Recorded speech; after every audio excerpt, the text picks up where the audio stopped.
नमस्ते, मैं हूं फराह खान और आप देख रहे हैं आज की ताजा खबर। कोरोना के मामले धीरे धीरे घट रहे हैं। आप एक जिम्मेदार नागरिक की तरह मास्क जरूर पहने ताकि कोरोना के खतरे से आप, आपका परिवार और ये देश महफूज रहे। लोग मास्क पहनने को लेकर जागरूक हो, इसके लिए न्यूज 18 ने एक मुहिम भी शुरू की है जिसका नाम है #मास्क पहनो इंडिया, क्योंकि हर भारतवासी का आज एक ही संकल्प है, कोरोना को हराना है और देश को बचाना है। चलिए आगे बढ़ते हैं। गुजरात के खेड़ा में बीती रात हुई भारी बारिश की वजह से कई इलाकों में पानी भर गया, जिसकी वजह से वहां एक एम्बुलेंस पानी में फंस गई। जिसके बाद सूचना पर पहुंची दमकल विभाग की टीम ने पानी में फंसी एम्बुलेंस को निकालने की कोशिश शुरू की और एक मोटी रस्सी से एम्बुलेंस को फायर ब्रिगेड के ट्रक से बांधकर उसे खींचा गया। इसके बाद धीरे धीरे एम्बुलेंस को पानी से बाहर निकाल लिया गया। राहत की बात यह रही कि जिस वक्त एम्बुलेंस पानी में फंसी उस समय उसके अंदर कोई मरीज नहीं था। गुजरात के खेड़ा की तस्वीर हम दिखा रहे हैं, जहां पर भारी बारिश के बाद कुछ ऐसे हालात बन गए और पानी में ये एम्बुलेंस फंसी हुई नजर आई। राहत की बात ये रही कि जिस वक्त एम्बुलेंस पानी में फंसी उसके अंदर कोई मरीज नहीं था। गुजरात के खेड़ा की तस्वीर हम आपको दिखा रहे हैं, जहां पर भारी बारिश की वजह से चारों तरफ पानी भर गया और उस पानी में ये एम्बुलेंस जाकर फंस गई। दमकल विभाग की टीम ने पानी में फंसी इस एम्बुलेंस को निकालने की काफी कोशिश की और एक मोटी रस्सी से इस एम्बुलेंस को ट्रक से बांधकर खींचा गया और इस तरह से धीरे धीरे इस एम्बुलेंस को पानी से बाहर निकाल लिया गया।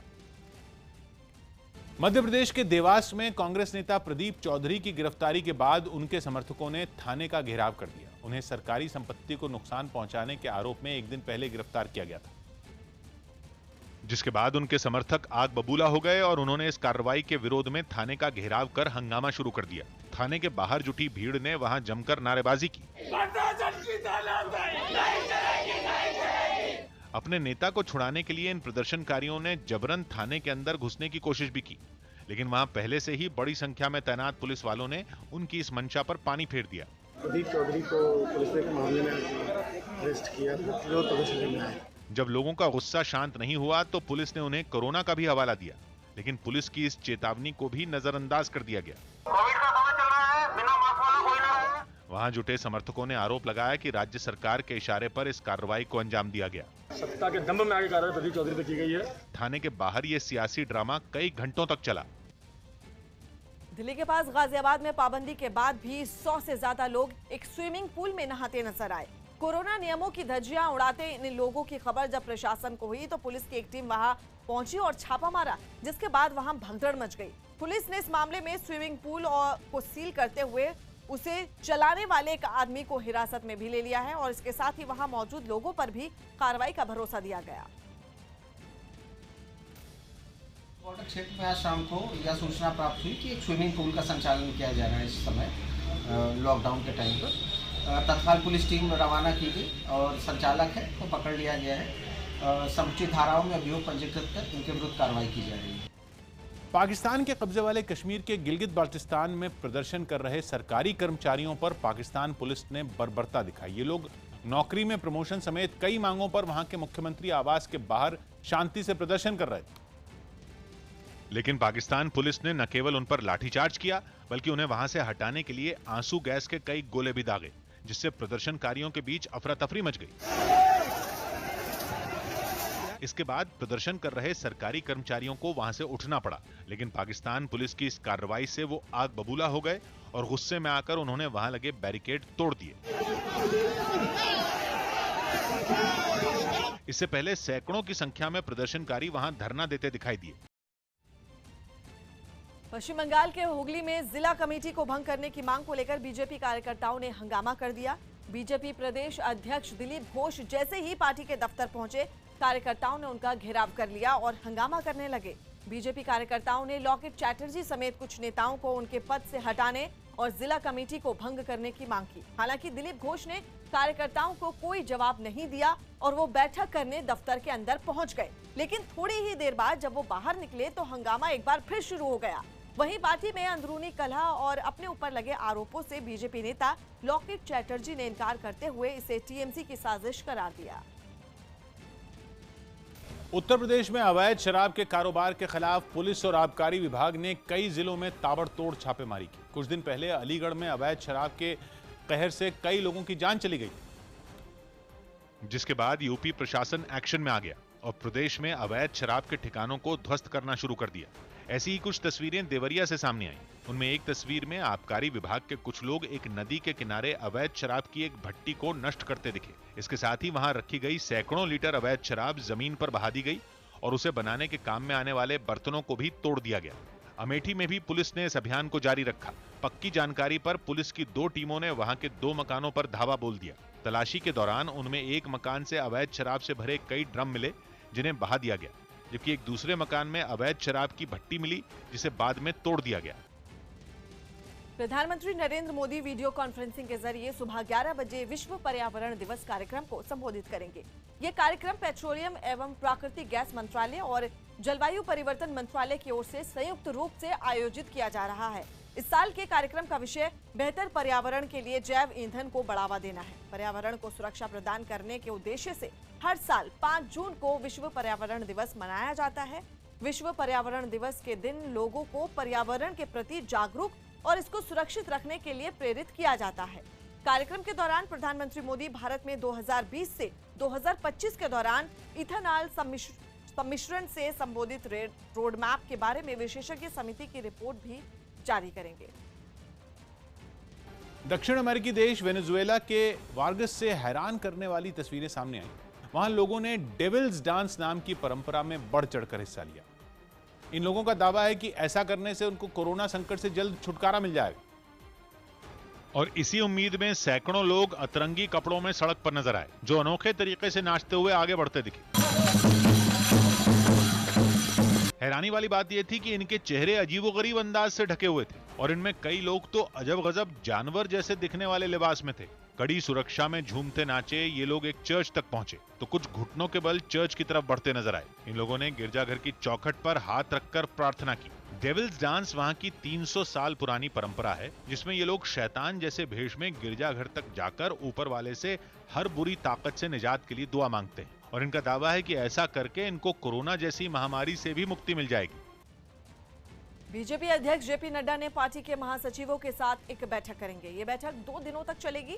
इस बैठक में उत्तर प्रदेश और उत्तराखंड समेत 5 राज्यों में अगले साल होने वाले विधानसभा चुनाव की तैयारियों को लेकर चर्चा होगी। इसके साथ ही इस बैठक में चुनावी राज्यों की रणनीति के अलावा कोरोना से बने हालात और इसके मद्देनजर पार्टी की ओर से चलाए जा रहे कार्यक्रमों की समीक्षा भी की जाएगी। बैठक में सभी राज्यों के प्रभारियों से संगठन को लेकर भी बातचीत होगी। जानकारी के मुताबिक इस बैठक का फोकस 2022 में होने वाले 5 राज्यों के विधानसभा चुनावों पर होगा।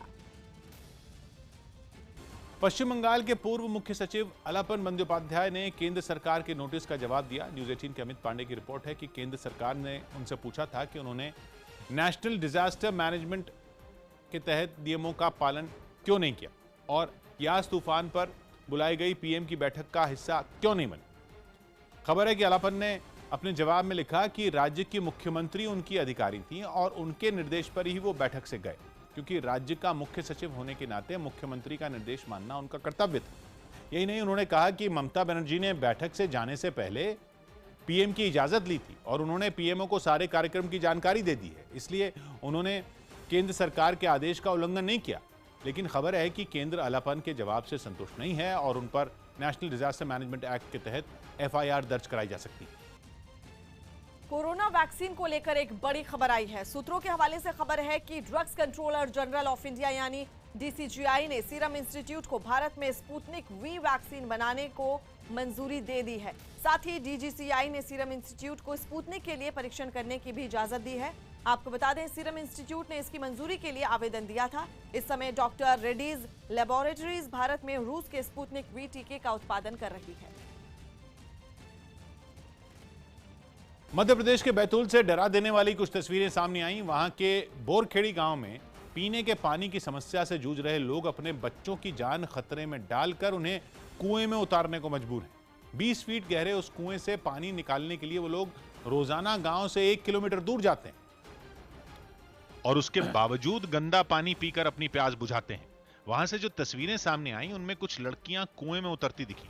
किसी तरह नीचे उतरने के बाद चिकने पत्थरों पर खड़े होकर वो कुएं से पानी निकालने में जुट गई। डर लगता फिर भी गंदे पानी पी रहा है। एक ने कुएं में सबसे नीचे जाकर बर्तन में पानी भरा और फिर उस बर्तन को बाकी लड़कियों ने ऊपर मौजूद महिलाओं तक पहुंचाया। बर्तनों को ऊपर से नीचे और नीचे से ऊपर भेजने का सिलसिला तब तक चलता रहा जब तक सबको कुछ लीटर पानी नहीं मिल गया। इन हालात में गुजारा कर रहे गांव वालों ने प्रशासन से उन्हें इस परेशानी से बाहर निकालने की मांग की।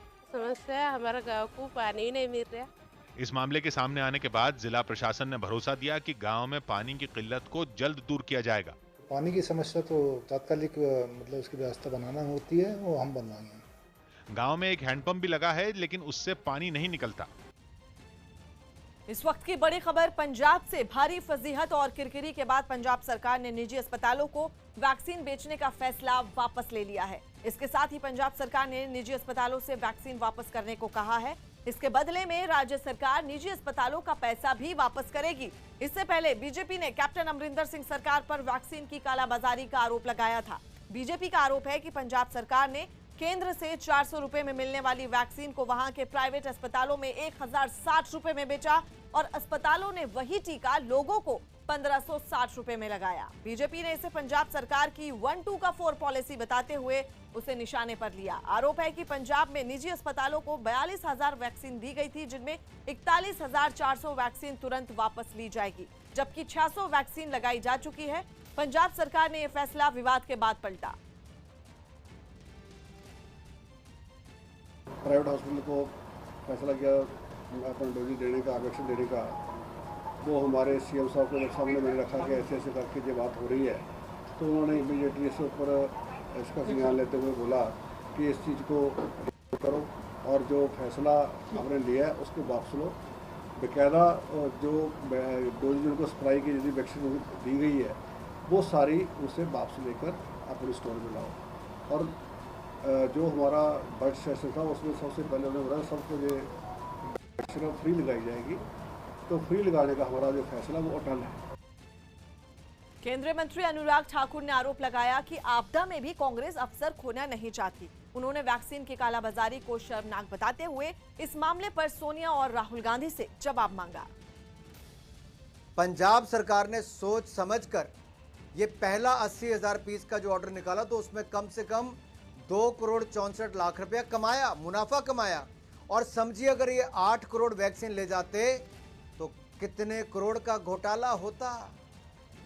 यानी कि 1000 गुना ज्यादा अगर आप यहां पर गिन लें तो आप कल्पना कर सकते हैं घोटाला कितना बड़ा होना था। कि आखिरकार आज राहुल गांधी कहां चुप है पिछले 2 दिन से, जब मैं उनसे सवाल पूछ रहा हूं कि आखिरकार ये मुनाफा केवल क्या पंजाब के मुख्यमंत्री मुख्य सचिव तक जाता था कि कांग्रेस के आला नेताओं के ऊपर दिल्ली तक भी आता था। वैक्सीन की कालाबाजारी के आरोपों में घिरी कांग्रेस पर बीजेपी ही नहीं बल्कि कांग्रेस नेता प्रताप सिंह बाजवा ने भी सवाल खड़े किए। प्रताप सिंह बाजवा ने पंजाब के सीएम अमरिंदर सिंह को एक चिट्ठी लिखी जिसमें उन्होंने राज्य सरकार की ओर से वैक्सीन निजी अस्पतालों को बेचे जाने के आरोपों की जांच की मांग की। उन्होंने सरकार को नसीहत भी दी कि इस महामारी में राज्य सरकार का फोकस ज्यादा से ज्यादा लोगों को वैक्सीन लगाने पर होना चाहिए। पूर्व केंद्रीय मंत्री और अकाली दल की सांसद हरसिमरत कौर बादल ने वैक्सीन के मुद्दे पर पंजाब सरकार पर हमला बोला। उन्होंने कहा कि निजी अस्पतालों को वैक्सीन बेचकर गरीबों की जान से खिलवाड़ किया जा रहा है। जैसे पंजाब सरकार डेथ रेट फेटलिटीज को नंबर घटा रही है, वही केंद्र में भी किया गया और पूरी दुनिया में थू हुई है कि हिंदुस्तान में कैसे महामारी फैली और कितने लोगों की जानें गई हैं। लेकिन वैक्सीन बेच के दुकानदारी करना, वो तो पहली बार हमारे राज्य में देखा जा रहा है कि दुकान बनाई गई है लोगों के जीवन के साथ, गरीब के जान के साथ खिलवाड़ करके कि वैक्सीन सिर्फ अमीर के लिए है। आपको वैक्सीन करा के बिजनेस को चलाना चाहिए, स्टेट को लाइन पे लाना चाहिए कि वैक्सीन ही बेच के पैसे खा जाने चाहिए।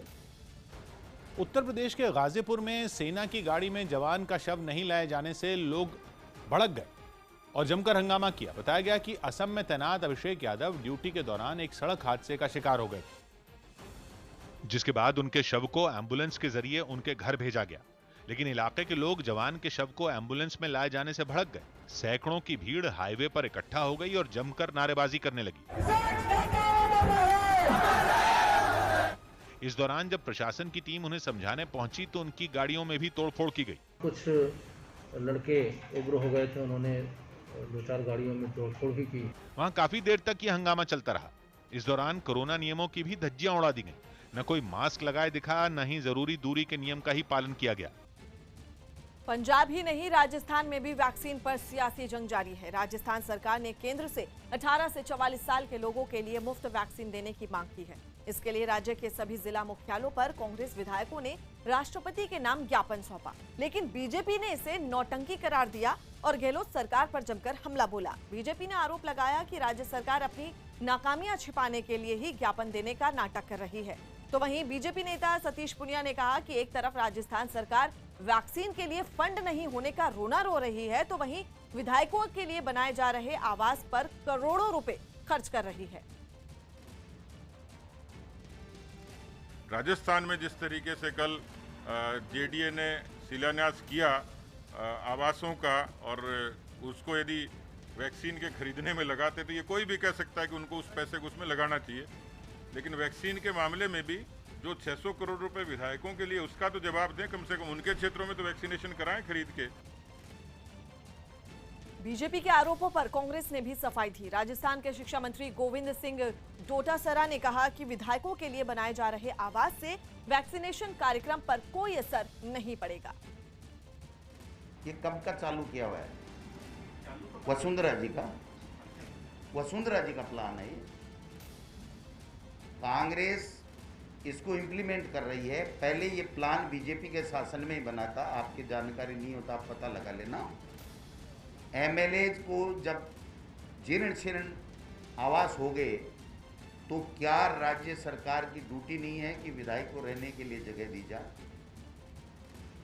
फिर भी हम पैसे या बजट के आधार के ऊपर किसी को भी वैक्सीनेशन नहीं लगे, ऐसा नहीं होने देंगे। बीजेपी नेता राज्यवर्धन सिंह राठौड़ ने भी कोरोना वैक्सीन बर्बादी के मुद्दे पर गहलोत सरकार को घेरा। उन्होंने वैक्सीन की बर्बादी की संयुक्त जांच कराने और राज्य सरकार से इस मामले पर श्वेत पेपर जारी करने की मांग की। एक ऐसी कांग्रेस की सरकार है जिसने राजस्थान की मर्यादा आलाकमान के चौखट पर टेक दी। राजस्थान की कैबिनेट में न सांसों का प्रमाण है, न वैक्सीनेशन का इंतजाम, सिर्फ आलाकमान। मेरा आग्रह है गहलोत साहब से, इस बार जनता ने आपको जिम्मेदारी दी, राहुल जी को नहीं। राहुल जी की नीतियों पर चलकर मोदी जी का विरोध करते करते आज आप राजस्थान का विरोध करने लग गए हैं। रेमडेसिविर के इंजेक्शन नहर किनारे मिलते हैं, वैक्सीनेशन के वायल्स खड्डे में, कचरे के पेटी में मिल रहे हैं। आयुष्मान भारत, भामाशाह कार्ड को सब स्वीकारते थे। आप चिरंजीवी योजना लेकर आ गए जिसको एक भी अस्पताल स्वीकार नहीं करता। केंद्रीय मंत्री अनुराग ठाकुर ने कांग्रेस शासित राज्यों में कोरोना वैक्सीन की कालाबाजारी और बर्बादी को दुर्भाग्यपूर्ण बताया। उन्होंने कहा कि राजस्थान में काफी मात्रा में वैक्सीन कूड़े में फेंक दी गई है। ये जनता के साथ विश्वासघात है और जनता इन्हें कभी माफ नहीं करेगी। जब देश के लोग जान बचाने के लिए सोच रहे हैं, कांग्रेस की सरकारें पैसा बनाने के लिए सोच रही। पीएम केयर्स के माध्यम से जो वेंटिलेटर पहले दिए गए, पंजाब में मिट्टी खाते रहे, इस्तेमाल नहीं किए। राजस्थान के भरतपुर में देखा गया कि किस तरह से किस तरह से प्राइवेट अस्पतालों को दे दिया। और अब नहीं, जो राहुल गांधी जी कहते थे वैक्सीनेशन कहाँ गई, राहुल गांधी जी राजस्थान में कचरे के ढेर में कांग्रेस की सरकार ने फेंक दी, गड्ढों में गाड़ दी गई, लेकिन गरीब जनता को आपकी सरकार ने नहीं। बॉम्बे हाईकोर्ट के सामने यह सवाल है कि लूडो कौशल का खेल है या फिर किस्मत का। ऑनलाइन खेले जाने वाले गेम लूडो पर बाकायदा कोर्ट में एक याचिका दायर की गई। न्यूज़ 18 के विवेक गुप्ता की रिपोर्ट है कि हाई कोर्ट में याचिका दायर कर मांग की गई कि लूडो को किस्मत का खेल माना जाए, क्योंकि हार और जीत पासा गिरने के बाद उसमें आने वाले नंबरों पर निर्भर करती है। ये याचिका राज ठाकरे की पार्टी महाराष्ट्र नवनिर्माण सेना के नेता केशव मुले ने दायर की और याचिका में यह कहा है कि लोग ऑनलाइन खेले जाने वाले लूडो में जमकर पैसा लगा रहे हैं, जिससे लोगों में जुए की लत लग रही है। एक ऐप का जिक्र करते हुए याचिका में बताया है कि 4 लोग मिलकर लूडो का गेम ऑनलाइन खेलते हैं, जिसमें चारों खिलाड़ी 5-5 रुपए दांव पर लगाते हैं। जीतने वाले खिलाड़ी को 17 रुपए मिलते हैं और 3 रुपए ऐप चलाने वाली कंपनी के पास जाते हैं। इसलिए इसे जुआ मानते हुए इस पर रोक लगाने की मांग की गई कि गेमिंग ऐप लूडो बनाने वाले लोगों के खिलाफ गैम्बलिंग प्रतिबंधक कानून की धाराओं में कार्रवाई की जाए। खबर है कि यही याचिका इससे पहले निचली अदालत में दी गई थी, लेकिन तब कोर्ट ने लूडो को कौशल का खेल बता दिया और FIR दर्ज करने से भी मना कर दिया। लेकिन अब यह मामला हाई कोर्ट में है। कोर्ट ने राज्य सरकार को मामले में नोटिस जारी किया है। अब मामले की अगली सुनवाई 22 जून को होगी। मध्य प्रदेश के देवास से एक हैरान करने वाली तस्वीर सामने आई, जहां कुछ सफाई कर्मियों ने सीएमओ को पीट दिया। यह घटना वहां लगे सीसीटीवी कैमरे में रिकॉर्ड हो गई, जिसमें दिखा कि सफाई कर्मियों की भीड़ पहले सीएमओ को खींचकर बाहर लाई और फिर उनके साथ मारपीट की गई। भीड़ में शामिल कई लोगों ने सीएमओ को मारने की कोशिश की। थोड़ी देर में किसी तरह सीएमओ उनके चंगुल से निकल गए। अस्पताल प्रशासन का दावा है कि सीएमओ ने वहां लंबे वक्त से गैर हाजिर रहने वाले सफाई कर्मियों का वेतन काटा था, जिस पर ये लोग भड़क गए। सीएमओ ने इस घटना को पूर्व नियोजित साजिश करार दिया। पहले से प्लानिंग थी इनकी मारपीट करने की और झगड़ा करने की। अस्पताल प्रशासन की तरफ से घटना की शिकायत पुलिस में भी दर्ज करवाई गई। उत्तर प्रदेश के आगरा से हैरान करने वाली तस्वीरें सामने आई। वहां एक इलाके में नाले का पानी बहकर कई घरों में घुस गया, जिस पर वहां रहने वाली महिलाएं भड़क गईं और उन्होंने खूब हंगामा किया। आरोप है कि नाले पर अवैध कब्जे की वजह से लोगों को यह परेशानी उठानी पड़ी, जिसके विरोध में इलाके की कई महिलाओं ने मोर्चा खोल दिया। उन्होंने एक सीढ़ी से सड़क को घेर लिया और वहां खड़े होकर उसे जैम कर दिया। कुछ महिलाएं तो जमीन पर ही बैठ गईं। इसकी जानकारी मिलते ही पुलिस वहां पहुंची और उन्हें हटाने में जुट गई, लेकिन प्रदर्शन कर रही महिलाएं वहां से नहीं हटी। उन्होंने आरोप लगाया कि नगर निगम की लापरवाही की वजह से इलाके के लोग पिछले कई महीनों से इस परेशानी से जूझ रहे हैं। 6 महीने हो गए, नाले का नाला बिल्कुल रुक गया है। वहाँ से जो तस्वीरें सामने आई, उनमें एक तस्वीर में उस इलाके में चारों तरफ पानी भरा दिखा। हालांकि इस प्रदर्शन के दौरान कोरोना नियमों की भी अनदेखी की गई। वहाँ सोशल डिस्टेंसिंग का ख्याल नहीं रखा गया, जबकि कुछ महिलाएं बिना मास्क के ही नजर आईं। प्रधानमंत्री नरेंद्र मोदी ने देश में टीकाकरण के ताजा हालात पर समीक्षा बैठक की। न्यूज 18 के विक्रांत यादव की खबर के मुताबिक इस दौरान अधिकारियों ने प्रधानमंत्री को वैक्सीनेशन से जुड़ी हर जरूरी जानकारी दी। इस समीक्षा बैठक में प्रधानमंत्री को बताया गया कि देश में फिलहाल कितने टीके हैं और उनके उत्पादन को बढ़ाने के लिए क्या जरूरी कदम उठाए जा रहे हैं। अधिकारियों ने प्रधानमंत्री को बताया कि सरकार की तरफ से टीका बनाने वाली कंपनियों को नई यूनिट लगाने और उत्पादन बढ़ाने के लिए आर्थिक मदद भी दी जा रही है। इस समीक्षा बैठक में प्रधानमंत्री ने स्वास्थ्य कर्मचारियों, फ्रंटलाइन वर्कर्स और 18 से 44 साल के लोगों को दिए जा रहे टीकाकरण की जानकारी भी ली। इसके साथ ही प्रधानमंत्री ने राज्यों में वैक्सीन की बर्बादी की समीक्षा की और इसे कम करने की जरूरत बताया। उत्तर प्रदेश के बलिया से एक चौंकाने वाला वीडियो सामने आया। वहां एक लड़के ने अपने दोस्तों के साथ मिलकर तलवार से केक काटकर अपना जन्मदिन मनाया। इस घटना का वीडियो वायरल होते ही पुलिस ने आरोपियों के खिलाफ केस दर्ज कर लिया, क्योंकि उन्होंने जन्मदिन के जश्न में कोरोना नियमों की धज्जियां उड़ा दी। जन्मदिन की पार्टी देने वाले लड़के ने गाड़ी की छत पर चढ़कर तलवार से केक काटा, जबकि दूसरा लड़का पिस्तौल से फायरिंग करता दिखा।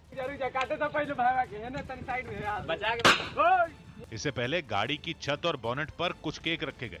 इसके बाद गाड़ी को चारों तरफ से घेर कर वो जश्न में डूब गए। जो भी इसमें संलिप्त है सबके खिलाफ इसमें कानूनी कार्रवाई की जाए। खबर है कि इस मामले में पुलिस ने एक आरोपी को गिरफ्तार कर लिया। केरल के कोट्टयम से हैरान करने वाली तस्वीरें सामने आई। वहां महावत की मौत पर एक हाथी उनके अंतिम दर्शन के लिए पहुंचा। बताया गया कि वो महावत पिछले 25 साल से इस हाथी की देखभाल कर रहे थे। ऐसे में अपने महावत की मौत पर होने वाली पर यह हाथी भी उनके अंतिम दर्शन के लिए पहुंचा। सामने आई तस्वीरों में ये भारी भरकम हाथी उनके घर पहुंचा और फिर दरवाजे के सामने खड़ा हो गया। महावत के पार्थिव शरीर को देखने के बाद हाथी अपनी सूंड ऊपर उठाने लगा। ऐसा लगा जैसे वो उन्हें श्रद्धांजलि दे रहा हो। इस दौरान महावत के घर वाले भी उससे लिपटकर रोते नजर आए। कुछ देर वैसे ही खड़े रहने के बाद वो हाथी वापस चला गया। यूके में 12 से 15 साल के बच्चों को फाइजर की वैक्सीन लगाई जाएगी। बच्चों के लिए बनाए गए फाइजर के कोरोना टीके को यूके में मंजूरी मिल गई। ये टीका 12 से 15 साल के बच्चों को दिया जाएगा। तेज गर्मी के बीच दिल्ली और एनसीआर में मौसम बदल गया और बारिश होने से तापमान में गिरावट दर्ज की गई। इंग्लैंड के तेज गेंदबाज ऑली रॉबिन्सन अच्छे प्रदर्शन के बावजूद दूसरे टेस्ट मैच से बाहर हो सकते हैं। इसकी वजह उनका 10 साल पुराना एक ट्वीट है, जिसमें उन्होंने नस्ली और कुछ आपत्तिजनक टिप्पणी की थी। हालांकि बाद में उन्होंने इसके लिए माफी भी मांग ली थी, लेकिन अब न्यूजीलैंड के खिलाफ उनके डेब्यू मैच में यह ट्वीट फिर विवादों में आ गया। ऑली रॉबिन्सन ने लॉर्ड्स में जारी इस पहले टेस्ट में 4 विकेट झटके, लेकिन अचानक ही विवाद उठने पर उनके खिलाफ जांच शुरू कर दी गई। ग्वालियर में जूनियर डॉक्टरों के समर्थन में कई सीनियर डॉक्टरों ने भी काम करना बंद कर दिया। मध्य प्रदेश में जूनियर डॉक्टर वेतन समेत अपनी कई मांगों के मुद्दे पर हड़ताल पर हैं। हालांकि जबलपुर हाईकोर्ट ने इस हड़ताल को अवैध करार दिया था। इस बीच राज्य सरकार ने भी इन डॉक्टरों से अपनी हड़ताल वापस लेने की अपील की। जूनियर डॉक्टर की मांग है वो जायज़ है। 3 साल से स्टाइपेंड में 1 पैसे का भी इंक्रीजमेंट नहीं हुआ है।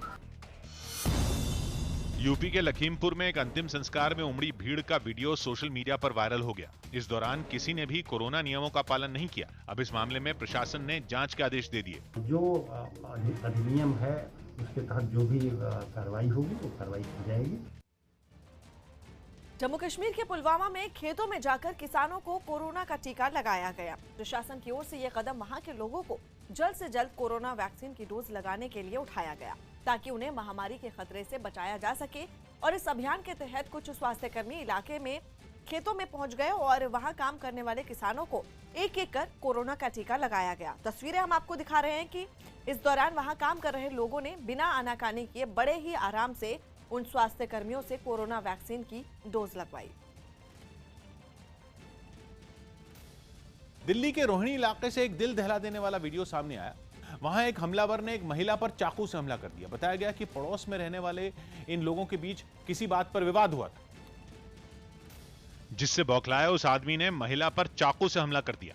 सामने आई तस्वीरों में वो आदमी उस महिला पर ताबड़तोड़ वार करता दिखा। इससे पहले वो दोनों घर के बाहर सड़क पर खड़े दिखे। उनके बीच कहासुनी भी हुई। बहस के बाद वो महिला लौटने लगी, लेकिन तभी उस आदमी ने उस पर हमला कर दिया। उसने एक के बाद एक कई वार किए, जिससे वो नीचे गिर गई, लेकिन हमलावर ने उसे तब भी नहीं छोड़ा। महिला के शोर मचाने पर एक दूसरा आदमी वहां पहुंचा और उसने हमलावर को पकड़ने की कोशिश की, लेकिन वो वहां से फरार हो गया। उसने इसके गेट खटखटाया। गेट से जब वो निकल के बाहर भागी तो उसने ताबड़तोड़ चाकुओं से हमला कर दिया। जानकारी मिलने पर पुलिस भी वहां पहुंची और मामले की छानबीन शुरू की। बाद में आरोपी को भी गिरफ्तार कर लिया गया। इस अक्यूज्ड को गिरफ्तार कर लिया। अक्यूज्ड की अभी इंट्रोगेशन चल रही है। इस हमले में महिला बुरी तरह घायल हो गई, जिसे इलाज के लिए अस्पताल में भर्ती कराया गया। अमेरिका की निजी स्पेस कंपनी स्पेस एक्स का रॉकेट नासा के मिशन के लिए जरूरत का सामान लेकर इंटरनेशनल स्पेस स्टेशन के लिए रवाना हो गया।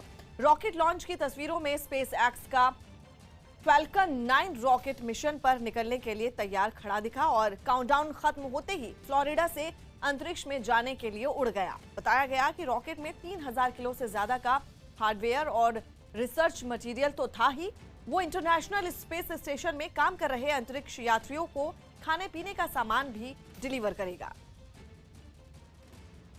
ताइवान के सबसे बड़े बंदरगाह पर कई टन वजन वाली एक विशाल क्रेन गिरने से ऐसा भयानक हादसा हुआ कि लाखों का नुकसान तो हुआ ही, 2 इंजीनियर क्रेन के अंदर ही फंस गए, जबकि एक कर्मचारी को अस्पताल में भर्ती कराना पड़ा। हुआ यह कि बंदरगाह पर एक मालवाहक जहाज सामान लेकर आ रहा था, लेकिन इस दौरान वो क्रेन से जा टकराया, जिसके बाद क्रेन की नींव हिल गई और वो नीचे जा गिरी।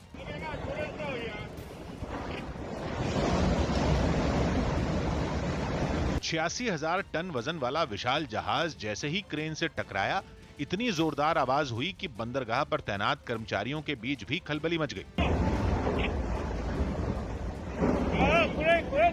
इसके बाद चट्टान की तरह तनकर खड़ी कई फीट ऊंची क्रेन धराशायी हो गई। लेकिन आफत यही नहीं थमी। नीचे जाते जाते क्रेन बंदरगाह पर लदे कंटेनरों पर टूट पड़ी।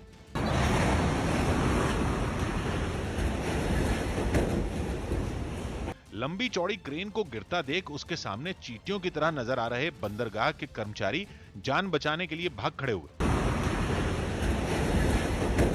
इस हादसे के बाद जो तस्वीरें सामने आई, उनमें बंदरगाह की सूरत बिल्कुल बिगड़ी हुई नजर आई। वहां हर चीज ऐसे तहस नहस पड़ी थी मानो कोई तूफान तबाही मचाकर गया हो। क्रेन तो कबाड़ में बदली दिखी ही, बंदरगाह पर संभाल कर रखे गए बड़े बड़े कंटेनर भी जमीन पर बिखरे नजर आए। हालांकि राहत की बात यह रही कि इतने बड़े हादसे में किसी को गंभीर चोट नहीं आई। हादसे की शिकार क्रेन में जो 2 इंजीनियर फंसे थे, उन्हें बचाने के लिए 60 मीटर ऊंची एक दूसरी क्रेन मंगाई गई और दोनों को नीचे उतारा गया। चेन्नई में कस्टम विभाग ने 70 करोड़ की हेरोइन के साथ 2 लोगों को गिरफ्तार कर लिया। चेन्नई के अंतर्राष्ट्रीय हवाई अड्डे पर 70 करोड़ की हेरोइन को कस्टम विभाग ने बरामद किया। इस मामले में 2 अफ्रीकी नागरिकों को भी गिरफ्तार किया गया है, जिन्होंने एक सूटकेस में नशे की इस खेप को बड़ी बारीकी से छिपा रखा था। दिल्ली के पास नोएडा से पुलिस ने लोन देने के नाम पर ठगी करने वाले एक गिरोह का पर्दाफाश किया, जो फर्जी कॉल सेंटर से लोगों को फोन पर ठगी का शिकार बनाया करता था। पुलिस ने मौके से 2 आरोपियों को भी गिरफ्तार किया। दिल्ली में बीती शाम आई तेज आंधी में एक पेड़ टूटकर चलती कार पर गिर गया। नरेला इलाके में हुए इस हादसे में कार की छत पूरी तरह से टूट गई, लेकिन राहत की बात ये रही कि हादसे में कार सवार पति पत्नी बच गए। यूपी की राज्यपाल आनंदीबेन पटेल ने जस्टिस बी.के. नारायण को राज्य मानवाधिकार आयोग का नया अध्यक्ष बनाया। Justice BK. Narayan Allahabad high court के पूर्व न्यायाधीश थे, जो पिछले साल जुलाई में अपने पद से रिटायर हुए थे। आरजेडी नेता तेज प्रताप यादव ने बिहार के समस्तीपुर और हसनपुर में स्वास्थ्य सेवाओं की जांच की और अस्पताल प्रबंधन से वहां दिखी खामियों को दुरुस्त करने को कहा। तेज प्रताप ने इस दौरान नीतीश सरकार पर कोरोना फंड में घोटाला करने का आरोप भी लगाया। उत्तर प्रदेश के मेरठ में समाजवादी पार्टी के कार्यकर्ताओं ने बैलगाड़ी पर सवार होकर पेट्रोल डीजल की बड़ी कीमतों का विरोध किया। इस दौरान प्रदर्शन कर रहे कार्यकर्ताओं ने ना तो मास्क पहना था और ना ही एक दूसरे से जरूरी दूरी बना रखी थी। 5G के खिलाफ दिल्ली हाईकोर्ट में याचिका दायर करने वाली अभिनेत्री जूही चावला को बड़ा झटका लगा। न्यूज़ 18 के अमित सिंह की रिपोर्ट है कि हाईकोर्ट ने इसे पब्लिसिटी स्टंट बताते हुए जूही चावला की याचिका को खारिज कर दिया और अदालत ने उन पर 20 लाख रुपए का जुर्माना भी लगाया। साथ ही कोर्ट ने कहा कि याचिकाकर्ता ने सुनवाई के लिंक को सोशल मीडिया पर डाल दिया था, जिससे सुनवाई में 3 बार दिक्कत पेश आई। इसके लिए हाईकोर्ट ने दिल्ली पुलिस को आरोपियों की पहचान कर उनके खिलाफ कड़ी कार्रवाई का आदेश दिया। मध्य प्रदेश के रतलाम से एक चौंकाने वाली तस्वीर सामने आई, जहां कोरोना संकट के बीच एक शहर में भीड़ के साथ धार्मिक यात्रा निकाली गई। ये तस्वीरें सामने आने के बाद प्रशासन ने वहां के पटवारी और सचिव को सस्पेंड कर दिया, ताकि कोरोना संकट में इस तरह के आयोजन करवाने वाले सावधान हो जाएं। रतलाम के बरबोदना गांव से जो तस्वीरें सामने आई, उनमें सैकड़ों महिलाएं कलश यात्रा में शामिल दिखी। इतना ही नहीं, इस यात्रा की अगुवाई एक बड़े से रथ से की गई, जिसके आसपास भी अच्छी खासी भीड़ नजर आई। इस घटना के बाद प्रशासन तुरंत हरकत में आया और उसने बरबोदना गांव की सीमाओं को सील कर दिया। साथ ही इस कार्यक्रम के 10 से ज्यादा आयोजकों पर भी केस दर्ज किया गया। पंजाब कांग्रेस की कलह खत्म करने की कोशिशों में जुटी केंद्रीय कमेटी के सामने कैप्टन अमरिंदर सिंह ने अपनी बात रखी। न्यूज़ 18 के अरुण सिंह की रिपोर्ट है कि कैप्टन ने पंजाब कांग्रेस के नाराज नेताओं की शिकायतों के बाद अपना पक्ष रखा। खबर है कि उन्होंने कांग्रेस वॉर रूम में 3 घंटे तक सफाई दी। पता चला है कि सिद्धू और बाजवा के आरोपों का जवाब देने के लिए वो पूरी तैयारी के साथ आए और बैठक में अपने विरोधियों का कच्चा चिट्ठा लेकर पहुंचे। उन्होंने गुरु ग्रंथ साहब बेअदबी मामले में उनके ऊपर लग रहे आरोपों को गलत बताते हुए ये साफ कर दिया कि इस मामले में तेज कार्रवाई हो रही है। खबर तो ये भी है कि फिलहाल अमरिंदर सिंह की कुर्सी को कोई खतरा नहीं है और वो अपना कार्यकाल पूरा करेंगे। यही नहीं, चर्चा है कि कैप्टन ने कमेटी के सामने 2022 का विधानसभा चुनाव जीतने का रोड मैप भी रख दिया, यानी कि चुनाव में चेहरा बदलने की मांग का जवाब उन्होंने 2022 की तैयारी का प्लान बताकर दे दिया। साथ ही उन्होंने राज्य में किसानों के मुद्दे पर कांग्रेस के पक्ष में माहौल होने की बात कही और नसीहत दी कि पार्टी नेता आपस में झगड़ा करके इस माहौल को खत्म न करें। कमेटी ने उनसे तमाम मुद्दों पर सफाई मांगी है, जिस पर उन्होंने अपना रुख रखा है। अब कमेटी ये रिपोर्ट सोनिया गांधी को सौंपेगी और उसके बाद सोनिया गांधी तय करेंगी कि किसका रोल क्या होगा। मुंबई में जीआरपी के जवानों ने ट्रेन से गिरे एक शख्स की जान बचा ली।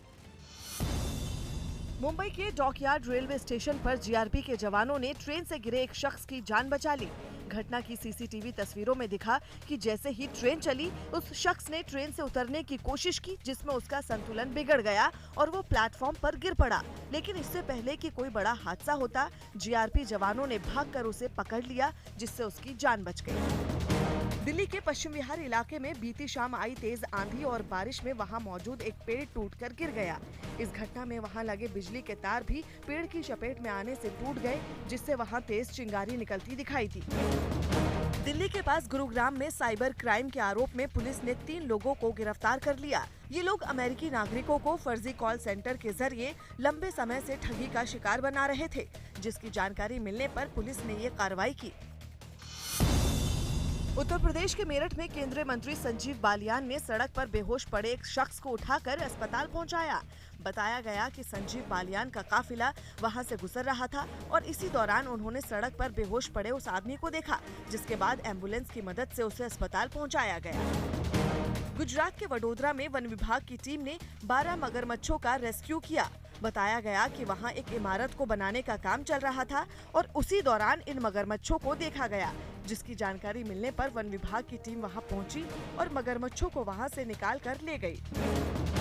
यूपी के बलिया में हथियारों के साथ बर्थडे मनाने के मामले में पुलिस ने एक आरोपी को गिरफ्तार कर लिया। इस घटना का एक वीडियो वायरल हो गया था, जिसमें दिखा कि कार की छत पर चढ़ा एक लड़का तलवार से केक काट रहा था। तभी उसके पास मौजूद दूसरा लड़का अवैध पिस्तौल से फायरिंग कर रहा था। बंगाल के हावड़ा जिले में वैक्सीनेशन के लिए टीएमसी और बीजेपी के समर्थक आपस में भिड़ गए। बीजेपी ने आरोप लगाया कि वहां के एक इलाके में सिर्फ उन्हीं लोगों को टीका लगाया जा रहा है जो टीएमसी से जुड़े हैं। अपना विरोध जताने के लिए पार्टी समर्थक एक वैक्सीनेशन सेंटर पहुंच गए, लेकिन जैसे ही टीएमसी समर्थकों को यह बात पता चली, मामले ने तूल पकड़ लिया और मारपीट की नौबत आ गई। वहां का जो वीडियो आया उसमें एक पक्ष के लोग दूसरी तरफ के लोगों पर लाठियों से हमला करते दिखे। आरोप है कि हमला करने वाले टीएमसी समर्थक हैं। उन्हें जैसे ही पता चला कि बीजेपी वैक्सीनेशन में भेदभाव का आरोप लगा रही है, वो गुस्से में लाल हो गए और लाठियां लेकर उनके पीछे दौड़े। एक शख्स ने तो बंदूक तक निकाल ली और भाग रहे लोगों पर तान दी, जबकि बाकी लोगों ने सड़क पर बड़े पत्थर उठा लिए और उनसे हमला किया। वीडियो में मारपीट से पहले कुछ लोग टीका लगाने वाली स्वास्थ्य कर्मी से बात करते नजर आए। उन्होंने उससे पूछा कि क्या टीका लगाने में भेदभाव हो रहा है। बात हो ही रही थी कि एक शख्स ने बातचीत का वीडियो बनाने पर ऐतराज जताया और बहस करने लगा। वीडियो रिकॉर्डिंगটা বন্ধ করুন, वीडियो रिकॉर्डिंगটা বন্ধ করুন, আমি বলছি বন্ধ করুন না। जिसके बाद देखते ही देखते बात बढ़ गई और दोनों पक्ष भिड़ गए। इस मामले की जानकारी मिलने के बाद पुलिस ने जांच शुरू कर दी। विधानसभा चुनाव के बाद कोलकाता में आज टीएमसी के संगठन की पहली बड़ी बैठक होगी। इस बैठक में ममता बनर्जी समेत टीएमसी के कई बड़े नेता शामिल होंगे। बैठक में आगे होने वाले उपचुनावों पर रणनीति बनेगी, जिसमें कोलकाता की भवानीपुर विधानसभा सीट के लिए होने वाला चुनाव भी शामिल है, जहां से ममता बनर्जी के चुनाव लड़ने की उम्मीद है। इस बैठक में बीजेपी से मुकाबला करने की रणनीति पर भी बात होगी और इसके साथ ही कोरोना से निपटने और जन कल्याण के कामों को जनता तक पहुंचाने के उपायों पर बात की जाएगी। खबर है कि उत्तर प्रदेश में 2022 का चुनाव बीजेपी योगी आदित्यनाथ के नेतृत्व में ही लड़ेगी। न्यूज़ 18 की अजीत सिंह की रिपोर्ट है कि बीजेपी के राष्ट्रीय संगठन महामंत्री बीएल संतोष ने उत्तर प्रदेश से जुड़ी अपनी रिपोर्ट आलाकमान को सौंप दी और पता चला है कि संगठन यूपी में योगी सरकार के कामकाज से संतुष्ट है। इसलिए 2022 का विधानसभा चुनाव भी योगी आदित्यनाथ के नेतृत्व में ही लड़ा जाएगा। बीएल संतोष ने 3 दिन तक उत्तर प्रदेश में डेरा डाला था और मंत्रियों और पार्टी के नेताओं से बात की। यही नहीं, मीटिंग के आखिरी दौर में उन्होंने ट्वीट करके योगी सरकार के काम की तारीफ भी की, जिसके बाद खबरें आईं कि राज्य में संगठन या सरकार में कोई बड़ा बदलाव नहीं होगा और अब पार्टी फिर से योगी के नेतृत्व में चुनाव लड़ने की तैयारी कर रही है।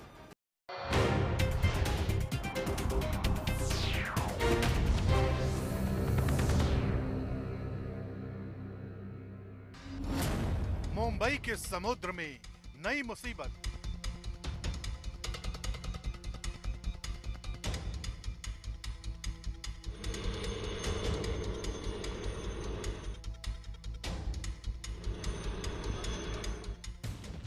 मुंबई के पालघर इलाके में समुद्र के ऊपर उड़ान भरता ये हेलीकॉप्टर बड़े रेस्क्यू मिशन में जुटा है।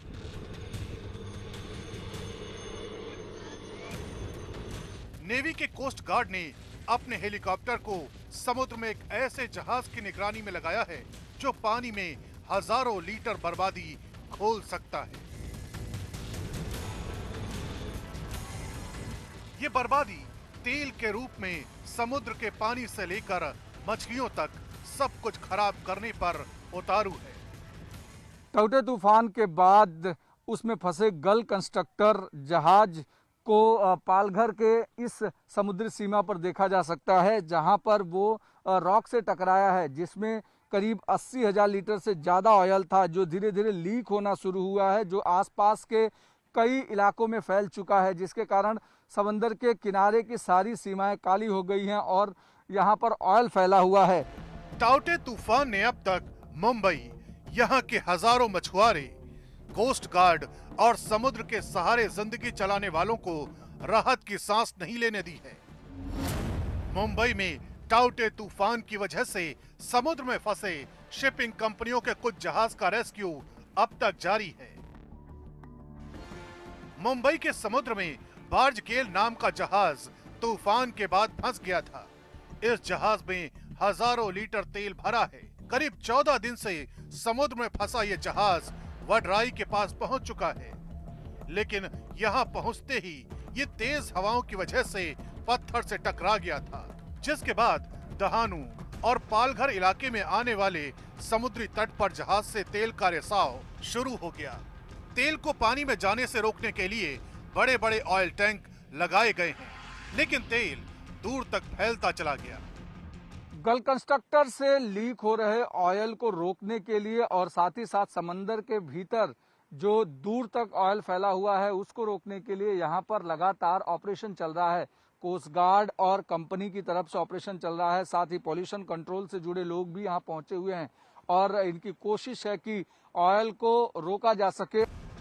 कोस्ट गार्ड के मुताबिक टाउटे तूफान की वजह से गेल कंस्ट्रक्टर नाम के इस जहाज को समुद्र में अलीबाग के पास लंगर डालकर रोका गया था, लेकिन चक्रवात की वजह से ये लंगर टूट गया और जहाज हवा के थपेड़ों के सामने पालघर के वाड्राई बीच के पास पहुंचकर बड़ी चट्टान से टकरा गया।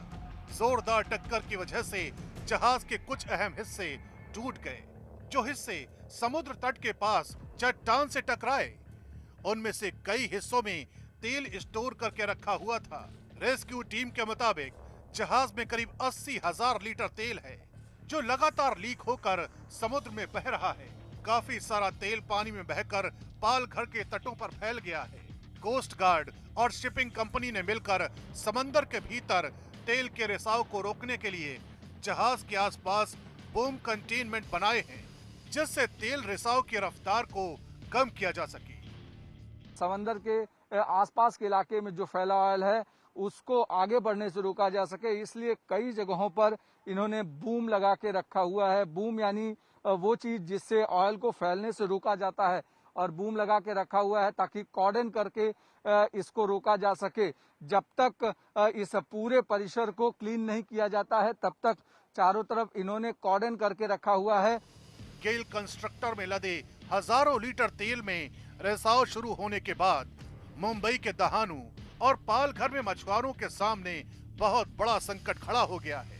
यहाँ के मछुआरों का दावा है कि करीब 4 महीने तक उनकी बोट समंदर में नहीं जा सकती, क्योंकि मॉनसून में उन्हें समंदर में जाने की सख्त मनाही होती है।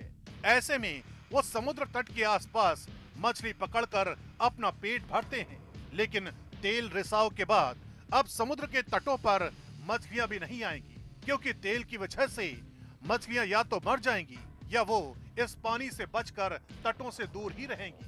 ऐसे में मछुआरों के सामने रोजी रोटी के संकट का खतरा है। जो इस समय मछलियां आती हैं वो खाने लायक नहीं है और इसलिए